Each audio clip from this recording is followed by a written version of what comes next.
ये तस्वीर देखिए, इंडिया गेट पर 3 महिलाएं बैठी हैं। एक रेप पीड़िता हैं, एक रेप पीड़िता की मां है और एक सोशल एक्टिविस्ट हैं। पुलिस आती है, इनको उठाकर ले जाती है। तो क्या लोकतंत्र में अब धरना प्रदर्शन की इजाज़त नहीं है? अगर मैं दिल्ली की ही बात करूं तो आप जब जंतर मंतर पर आएंगे तो उसको पूरी तरह से बैरिकेड कर दिया गया है। अब आप इंडिया गेट पर नहीं जा सकते हैं। याद है निर्भया की तस्वीरें? निर्भया गैंगरेप हुआ था, उसके बाद पूरी दिल्ली उमड़ आई थी, पूरा देश मोमबत्ती लेकर सड़कों पर निकल आया था। लेकिन मुझे अब तक ये समझ में आ रहा था कि जब दलित, पिछड़े, किसान, आदिवासी, अल्पसंख्यकों के साथ जब इस तरह की वारदात होती है तो इस देश का खून नहीं खौलता है, चाहे आरोपी कोई हो।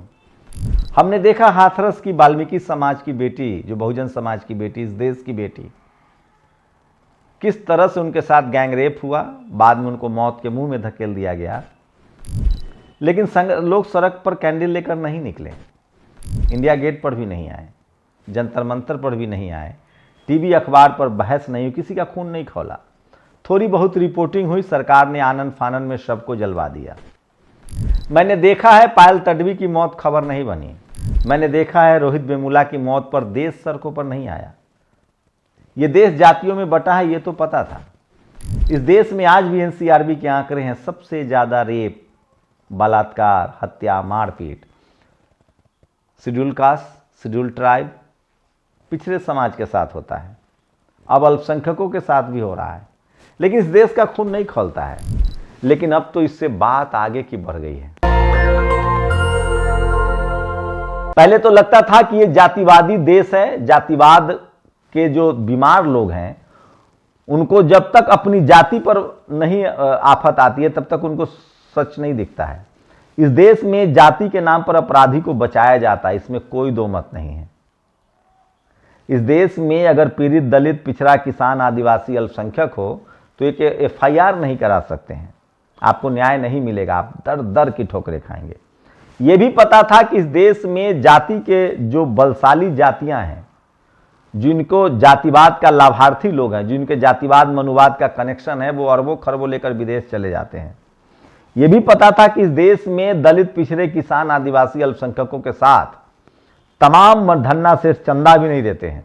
लेकिन अब एक और मिथक टूट रहा है। इस देश में पहले जाति देखी जाती थी, पार्टी नहीं देखी जाती थी। अगर आरोपी किसी जाति का होता था, अगर रसूखदार जाति का होता था तो बच जाता था। लेकिन अब पिछले 10 साल में पार्टी हो गई है। आपकी पार्टी क्या है? इसलिए लोग बीजेपी को बलात्कारी जनता पार्टी लिख रहे हैं, भारतीय बलात्कारी, मतलब इस तरह बीजेपी को बीजेपी बलात्कारी पार्टी किस तरह का नाम दे रहे हैं। और उसके कई सारे सबूत हैं। आपने देखा राम रहीम को रोज जमानत मिल जाती है, कोई उफ तक नहीं करता है। क्या यह पहले संभव था? और क्या यह किसी दलित पिछड़ों के लिए संभव है? आसाराम को जमानत मिल जाती है, सिंगर को जमानत मिल गई, इसी को लेकर यह बहस खुली है। मैं कोर्ट पर नहीं जा रहा हूं, पता नहीं कोर्ट का क्या गुण दोष है। मेरा सवाल है कि क्या इस देश के लोकतंत्र में, डेमोक्रेसी में अब धरना प्रदर्शन की भी इजाजत नहीं है? क्या लोग न्याय मांगने के लिए सड़कों पर बैठ नहीं सकते हैं? क्या जंतर मंतर जो जगह मुकर्रर थी वहां धरना प्रदर्शन है? यही गुजरात मॉडल है। ये सब कुछ गुजरात होते हुए देश भर में फैल रहा है। याद है इसी देश की राजधानी दिल्ली में एक हत्या हुई थी, बार में, जो कुतुब मीनार है उसके पास एक बार में हत्या हुई थी। और जब आरोपी रसूखदार था और जब वो बच गया तब टीवी पर कैंपेन चलाया गया था कि किसने मारा। किसी ने तो जेसिका को गोली मारा था, जेसिका हत्याकांड आपने सुना था। बाद में फिर से आरोपियों को सजा हुई। इसी देश में एक हॉरर किलिंग हुआ था, एक लड़के को मार दिया था लड़की वाले के परिवार ने, उसमें भी सजा हुई। इसी देश में तंदूर हत्याकांड हुआ। लेकिन अब तो ऐसा लगता है जैसे सब कुछ नॉर्मल हो गया है। अगर आप किसी पार्टी विशेष से हैं, पहले आप जाति विशेष से थे तो बच जाते थे, अब कम से कम किसी पार्टी विशेष से हैं तो भी आप बच जाएंगे। लेकिन अब धरना प्रदर्शन करना बैन है, अब आप अपनी बातें नहीं कह सकते हैं। सोचिए, नेहा सिंह राठौर ने सवाल पूछा है कि जब सरकार से सवाल पूछो तो आपको अग्रिम जमानत नहीं मिलती है, आप पर यूएपीए लग जाता है। सोनम वांगचुक को जमानत नहीं मिल रही है। उमर खालिद, खालिद सैफी, मिरान हैदर को जमानत नहीं मिल रही है। तमाम ऐसे पत्रकार देश भर में जेल में बंद हैं, उनको जमानत नहीं मिल रही है। लेकिन रेप के दोषियों को जमानत मिल रही है। शर्त यह है कि वो एक पार्टी विशेष से तो नहीं है। ये तमाम सवाल इस देश में अब पूछा जा रहा है, और पूछ रहा है टीवी अखबार नहीं। कल तक सोचिए क्या क्या बदला है, मैं सिर्फ बदलाव को बता रहा हूं। कल तक एक उम्रदराज व्यक्ति जंतर मंतर या फिर रामलीला मैदान में 100-200 लोग लेकर बैठ जाता था तो टीवी अखबार पहुंच जाते थे और सरकार के खिलाफ कैंपेन चलता था। कल तक एक योग गुरु रामदेव सरकार से सवाल पूछते थे, ब्लैक मनी पर, काला धन पर, डॉलर पर। वो तमाम फिल्म अभिनेताएं, अमिताभ बच्चन से लेकर शाहरुख खान, सलमान खान, अक्षय कुमार, जूही चावला। अमिताभ बच्चन तो इतने आहत होते थे डॉलर से, महंगाई से, कहते थे कि हम तो लोन लेकर पेट्रोल भरवाएंगे। जूही चावला इतनी आहत होती, कहती थी कि थैंक यू, मेरा अंडरवियर डॉलर नहीं है, नहीं तो गिर जाता। ये सब इसी देश ने देखा है। और सोचिए उस दौर के पत्रकार, क्या क्या खबरें नहीं चलती थी और सरकार को इस्तीफा देना पड़ता था। 2G घोटाला, कोयला घोटाला नहीं हुआ, लेकिन एक दलित टेलीकॉम मिनिस्टर ये राजा को जेल जाना पड़ा। एक और पिछड़े समाज की नेता कनीमोरी को जेल जाना पड़ा। कुछ नहीं साबित हुआ। उस CAG के अधिकारी प्रमुख ने, जिसने ये सारी खबरें फैलाई थी, उसने बाद में किताब लिखी, कोर्ट में भी माफी मांगा और किताब में भी माफी मांगा। सबको पता चल गया किरण बेदी, कुमार विश्वास, अरविंद केजरीवाल, ये सब किसके इशारे पर काम कर रहे थे। लेकिन ठीक है, लोकतंत्र था, आपने किया विरोध।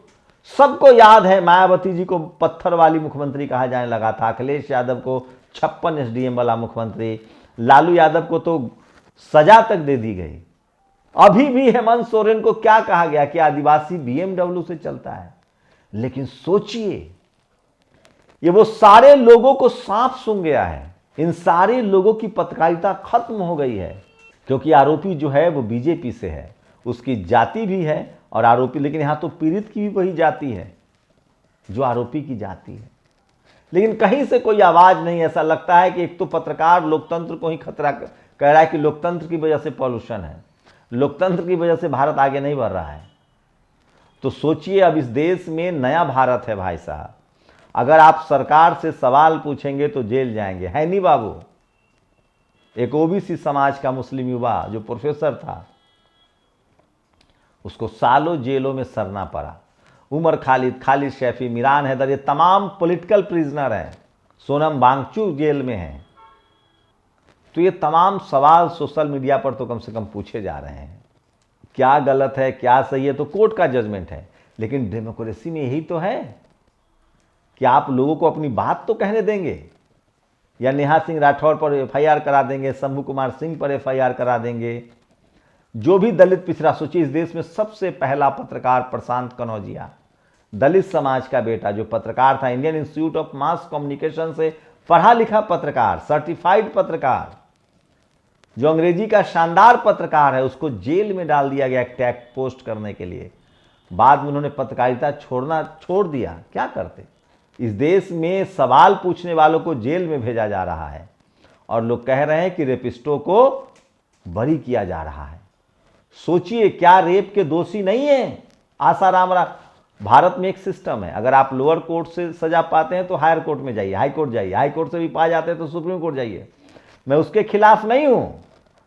सवाल सरकार के रवैये पर है कि मान लीजिए सेंगर साहब को जो सिंगर हैं उनको मिला है, कोर्ट ने क्लीन चिट नहीं दी है, सस्पेंड किया, उसको निलंबित किया, उनके लाइफ टाइम इंप्रिजनमेंट को।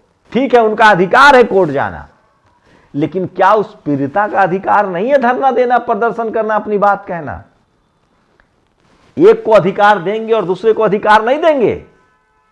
वो ये तो नहीं कह रही है, वो तो मांग कर रही ना, न्याय की मांग। कोई पीड़ित है, आपके पास संसाधन है, पैसा है, आप कोर्ट कचहरी से लड़ रहे हैं। क्या ये सच नहीं है कि उस पीड़िता के पिता की हत्या हुई? क्या ये सच नहीं है कि उसके चाचा की हत्या हुई? क्या ये सच नहीं है कि उसको मारने की कोशिश हुई? अगर सिंगर का अधिकार है कोर्ट से कि निलंबन रद्द हो गया, ठीक है, तो क्या उस पीड़िता का अधिकार नहीं है धरना प्रदर्शन करने का? आप प्रोटेक्शन देते, उसको अपनी बात कहने देते। एक तो मीडिया ऑलरेडी नहीं है, मीडिया इस तरह की खबरें, पहले तो ट्रायल चलता था, जिसका हत्याकांड के आरोपियों को जब बरी कर दिया गया तो ट्रायल चला, मीडिया ट्रायल चला और फिर से सुनवाई हुई और सबको सजा मिली। लेकिन अब समय वो आ गया है कि अगर पीड़ित एक पार्टी को सूट नहीं करता है तो आप प्रदर्शन नहीं कर सकते हैं, धरना नहीं कर सकते, ये भी आपका संवैधानिक अधिकार है।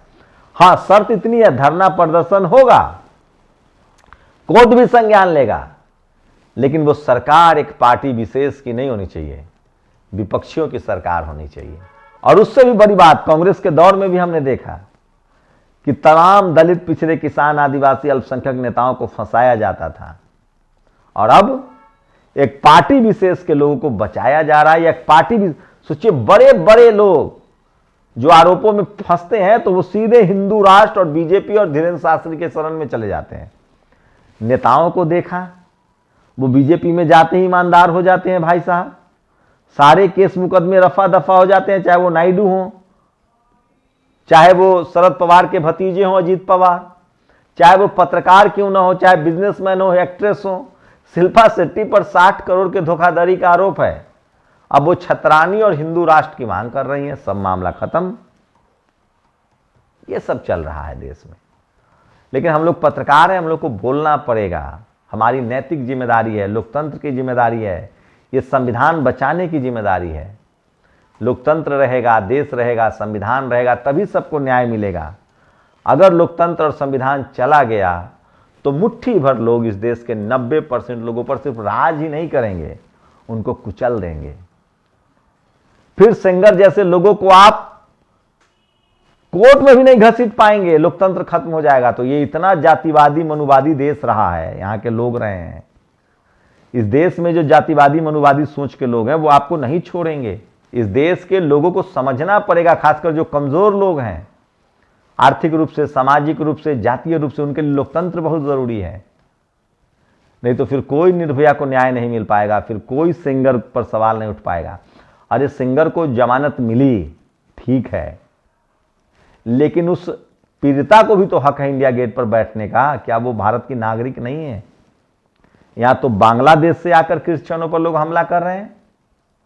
सोचिएगा जरूर कि जिस देश में दोषियों को अधिकार है लड़ने का, संविधान उनको अधिकार दे, अगर आप दोषी हैं तो भी आपको अधिकार है कि आप कोर्ट जाइए, तो क्या आप पीड़ित को धरने का अधिकार नहीं है? और सबसे बड़ा सवाल है कि इस देश का जातिवादी मनुवादी मीडिया पहले जाति देखकर चुप रहता था, अब पार्टी देखकर चुप होता है। सोचिएगा जरूर। शुक्रिया। नेशनल दस्तक की आपसे गुजारिश है कि अगर इसको बचाना चाहते हैं तो नेशनल दस्तक को सब्सक्राइब करने के लिए रेड कलर के सब्सक्राइब बटन को दबाएं, फिर बेल आइकन की घंटी दबाएं। नेशनल दस्तक को बचाने के लिए बहुत जरूरी है कि हर खबर को शेयर करें, लाइक करें, कमेंट जरूर करें।